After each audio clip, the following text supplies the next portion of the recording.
Our objective is to transform raw butternut squash into perfectly tender, golden, honey caramelized cubes that serve as the foundation for a warm autumn salad. Achieving this requires avoiding two common failure states: the mushy, pale texture of steamed squash and the bitter, scorched flavor of burnt honey.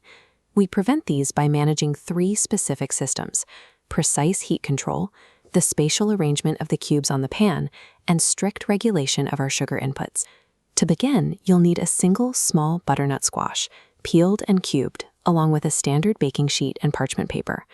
Adhering to this roasting methodology produces a versatile structural component, allowing you to engineer a balanced, complex meal in under 20 minutes.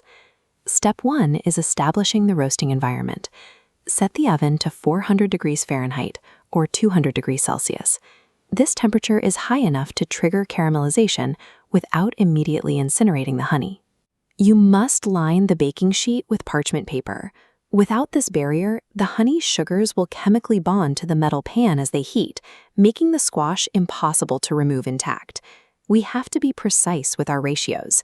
For the initial coating, use 1 tablespoon of honey, 2 tablespoons of olive oil, salt, and pepper.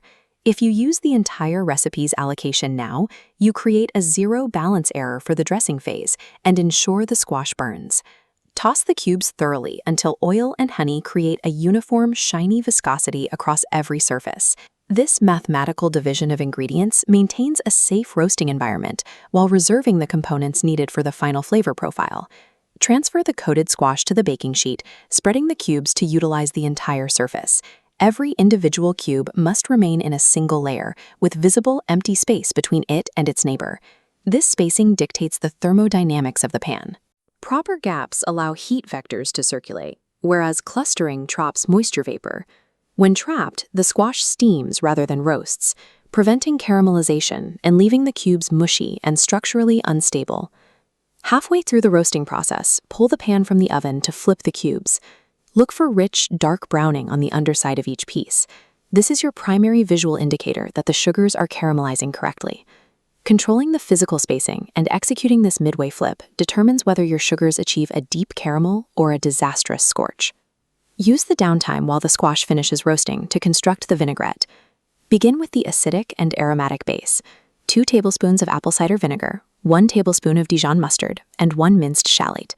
Now integrate the reserved liquid assets: the remaining 3 tablespoons of honey and 1 tablespoon of olive oil. Rapid, continuous whisking provides the kinetic energy that physically binds these disparate liquids into a unified, stable emulsion.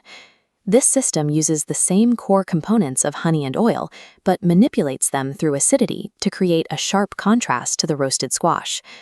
The squash is ready when the cubes offer zero resistance to a fork, and the edges have turned deeply dark. Combine the warm squash with 5 cups of baby arugula immediately.